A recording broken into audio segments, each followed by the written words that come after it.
Tuh. Oh, terima kasih atas kesempatannya menjadikan saya sebagai narasumber. Ini kali pertama saya menjadi seorang narasumber. Kalau misalnya ada kesalahan, mohon maaf di awal.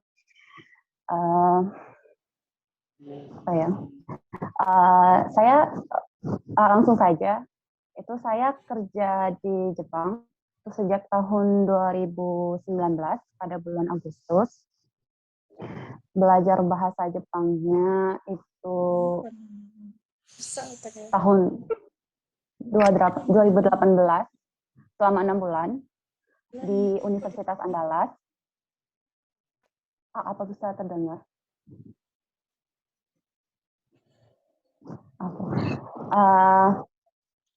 Jadi untuk kerja di Jepang itu biasanya ada beberapa syarat.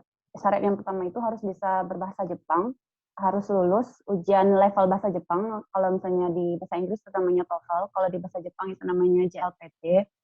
Itu minimal lulus N4, level N4. Dan level bahasa Jepang itu ada 5, N5 yang terendah, N1 itu yang tertinggi. Jadi kalau misalnya mau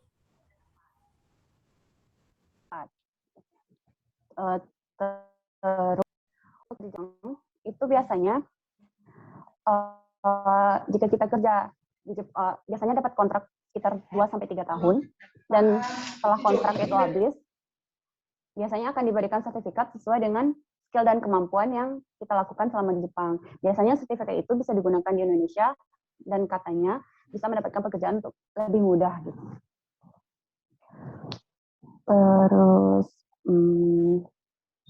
Terus keuntungannya kerja di Jepang itu lagi biasanya pas dikasih pekerjaan itu ada training selama 1 bulan untuk melakukan pekerjaan sesuai dengan yang ingin dikerjakan. Contohnya saya itu bekerja sebagai perawat panti jompo di Jepang. Itu mendapatkan training selama 1 bulan tentang bagaimana cara merawat kakek nenek, bagaimana cara bersikap terhadap kakek nenek gitu. Apa saja alat-alat yang digunakan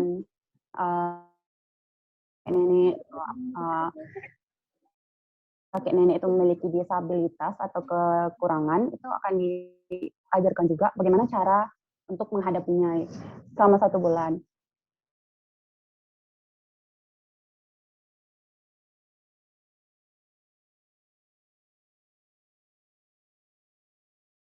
Bekerja di Jepang kerja ada asuransi yang menaungi kita, dan itu asuransinya cuma satu, asuransi kerja dan asuransi negara. Ada 3 asuransi yang akan menaungi. Terus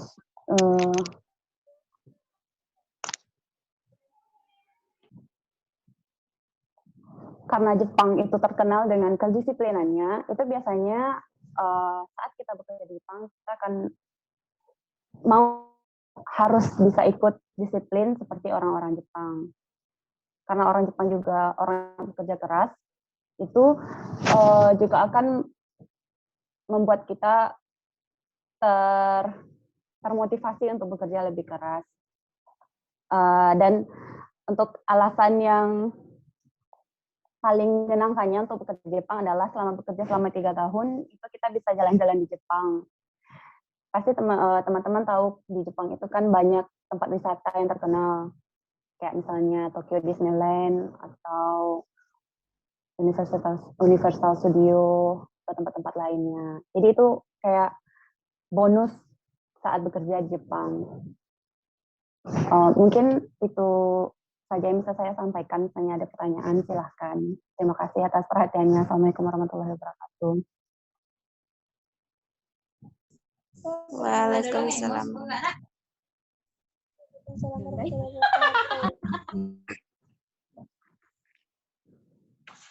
Terima kasih kami ucapkan kepada narasumber Kakak Istiqomah. Baiklah, kepada teman-teman webinar, apakah ada yang ingin bertanya? Atau kita mulai diskusi kita gitu? Ada yang ingin ditanya?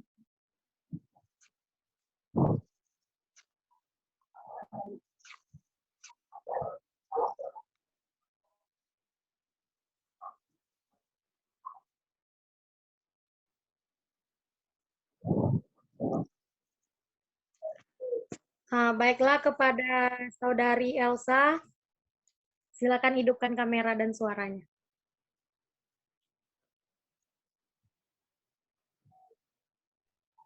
Oke Kak, Assalamualaikum warahmatullahi wabarakatuh. Waalaikumsalam warahmatullahi wabarakatuh. Baiklah, saya Elsa Risdayanti akan bertanya kepada Kakak. Sekarang Kakak masih di Jepang atau di Sumatera Barat? Masih di Jepang. Masih di Jepang, oh keren. Hebat Kak. Kak, mau nanya lagi. Motivasi Kakak untuk ke Jepang itu apa Kak? Coba ceritakan Kak, motivasinya. Kalau jawab satu-satu gitu. Dikumpulkan dulu pertanyaannya gimana Kak Istiqomah? Boleh. Pertanyaannya. Boleh. Jadi aku tadi nanya motivasi Kakak ke Jepang ngapain gitu ya? Iya. Apa motivasinya? Ada lagi yang mau ditanyakan, Elsa? Siap tidak Kak? Itu aja. Baik. Ada lagi yang laki-lakinya ada yang ingin bertanya? Yang perempuannya masih boleh. Kalau masih ada yang ingin bertanya, silakan.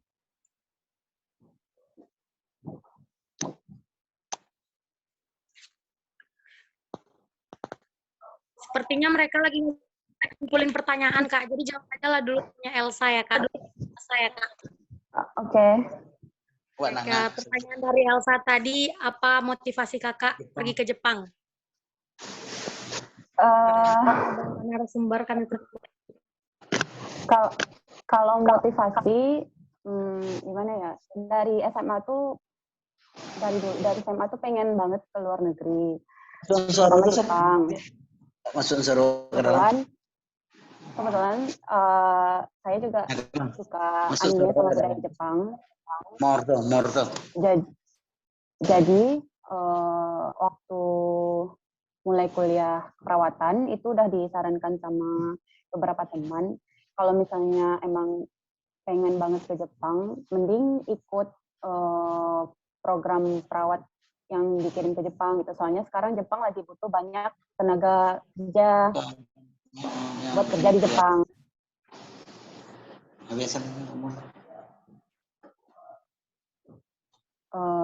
Terus ditambah lagi tuh kalau ngelihat gaji itu dibandingin sama kerja di Indonesia tuh jauh lebih besar gitu.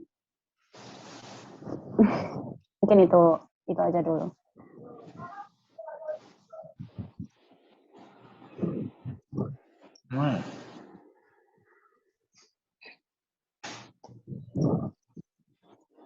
Jadi gimana? Ya Kak. Terima kasih jawabannya Kak. Sama-sama. Bisa motivasi untuk perjalanan saya. Saya sedang mana sih? Ang kampung ikatan warga Sisawah. Baiklah, ada yang ingin ditanyakan lagi? Ada yang ingin bertanya, silakan.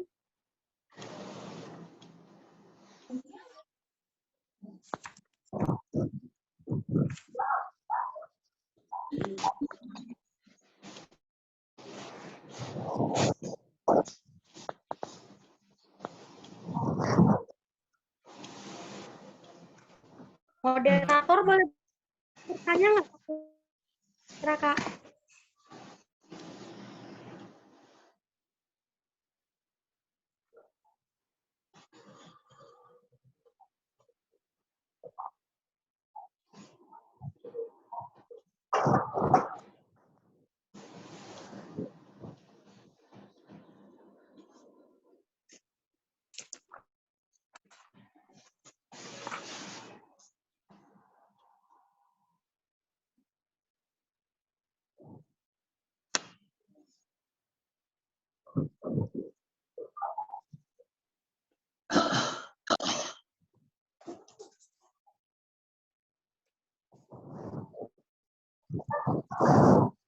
Karena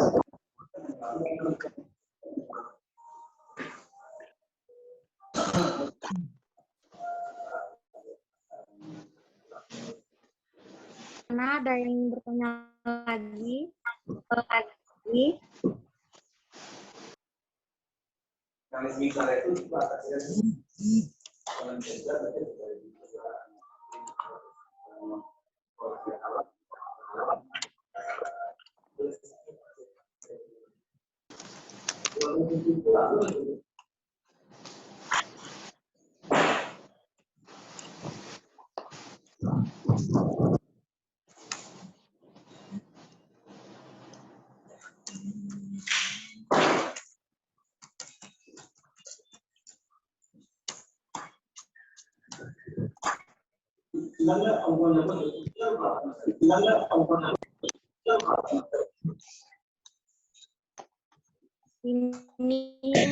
Ini ada pertanyaan.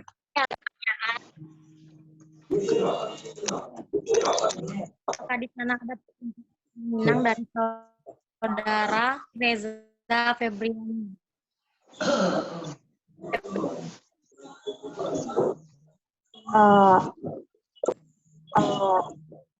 Ini langsung dijawab aja.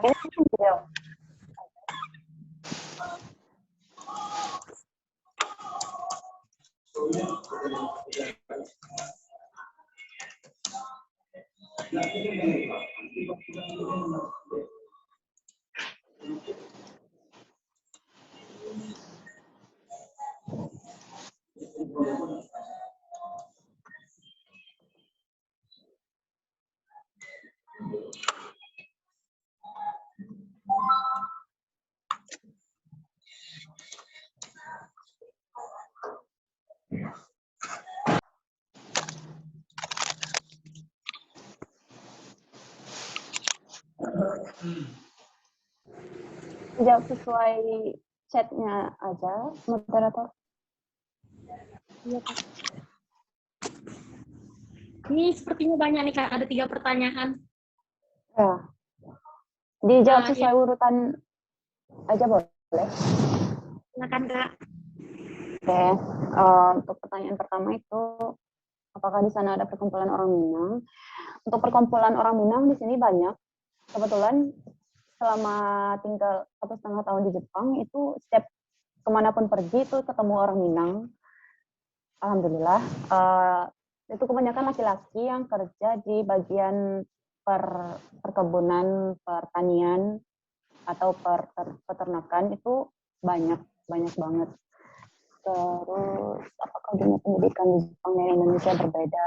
Kalau untuk dunia pendidikan itu kayaknya beda. Soalnya kalau di Jepang waktu kelulusan itu bukan kalau di Indonesia kan sekitar bulan Juni atau Juli.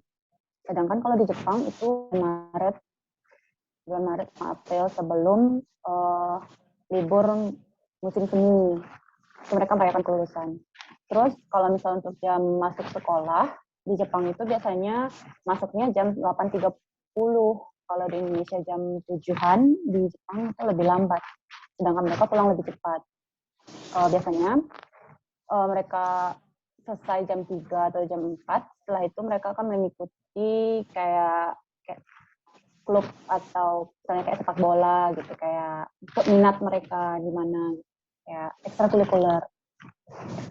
Terus apakah kalau untuk hambatan sebagai muslimah di Jepang itu gimana ya, selama kerja pasti selalu ditanyain itu fungsinya apa, kenapa harus menutupi rambut, emang ada masalah gitu, emang kamu pakai jilbab nggak kepanasan kayak gitu, pasti selalu ditanyain itu. Kalau misalnya ditanyain kalau orang Buddha kan ada sembahnya patung gitu. Kalau orang Islam itu yang disembah apa gitu? Kok nggak kelihatan kayak gitu. Terus kayak isu teroris itu juga sering ditanyain. Misalnya kayak kenapa Islam tuh banyak terorisnya kayak gitu. Susahnya jelasinnya kalau misalnya nggak bisa bahasa Jepang. Tapi alhamdulillah sejauh ini selama kerja 1,5 tahun di Jepang, nggak ada mereka yang kayak memperlakukan kita kayak apa ya, memperlakukan kita tuh sama kayak orang-orang Jepang kebanyakan. Alhamdulillah, mungkin karena image teroris yang selama ini mereka lihat di TV itu berbeda dengan kenyataannya saat kerja di Jepangnya gitu. Semoga jawabannya membantu.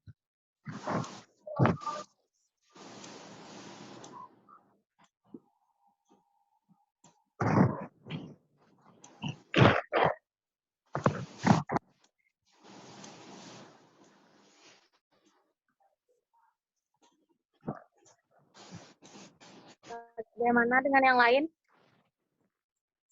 Setelah dijawab oleh narasumber kita, apa pertanyaan lagi?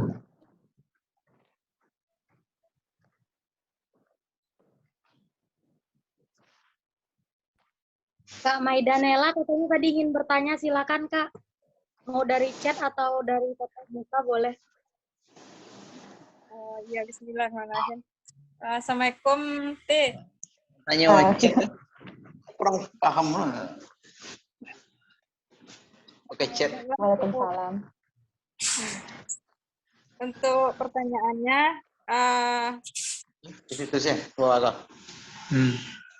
bagaimana kehidupan orang-orang Indonesia yang kuliah di Jepang? Apakah kita itu bisa cepat mengikuti pendidikan di Jepang atau bagaimana?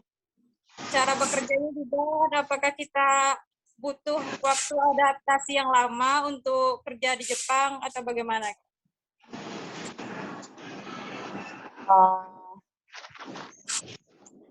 Langsung jawab. Makasih moderator, makasih MC. Ya, itu kalau langsung jawab aja kayak gitu. Oke. Kalau nunggu kumpulan ini berpikir. Oke. Mereka Oke. mau nanya apa? Kalau misalnya masalah kuliah, karena saya secara pribadi nggak kuliah di Jepang, jadi kurang tahu. Cuman kalau misalnya masalah pendidikan, itu cara pendidikan di Jepang sama Indonesia itu sama. Cuman paling karena bahasanya berbeda. Misalnya kayak kalau kelas internasional, biasanya kan harus berbahasa Inggris. Kalau misalnya sekolahnya yang khusus orang Jepang tapi ada orang luar negeri, itu biasanya kan orang luar negeri harus bisa berbahasa Jepang, karena kalau tidak mereka tidak bisa mengikuti pelajaran bahasa Jepang, pelajarannya gitu kan. Kalau untuk bekerja, kebetulan saya juga perawat di Indonesia, itu alhamdulillah cara kerjanya itu nggak beda. Paling kalau Jepang itu kebanyakan pakai alat atau mesin. Mungkin cara mengoperasikan mesinnya yang harus dipelajari agak lama, karena kebanyakan pakai tulisan Jepang, nggak ada bahasa Inggris. Mungkin itu.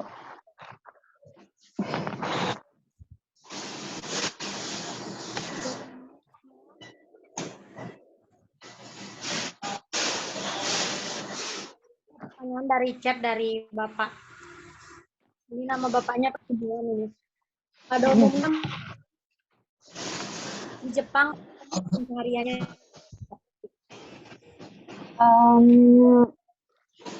Oke, langsung jawab saja. Kalau kebetulan saya berada di lingkungan yang lebih banyak lebih banyak pertaniannya, itu orang-orang di provinsi ini itu kebanyakan mata pencarian utamanya itu adalah bertani.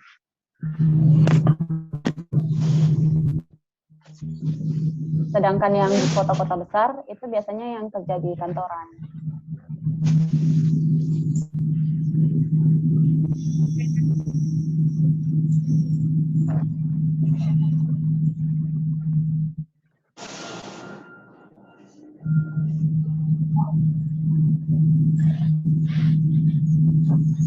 Kak Mar boleh bertanya, Kak? Oke. Oh, mungkin ada nih yang dari peserta webinar nih, apakah ada info-info beasiswa yang mau ke sana, atau kampus-kampus rekom dari kakak yang bagus di Jepang itu apa aja? Kalau untuk kampus itu insya Allah kebanyakan di Jepang kampusnya bagus. Oh.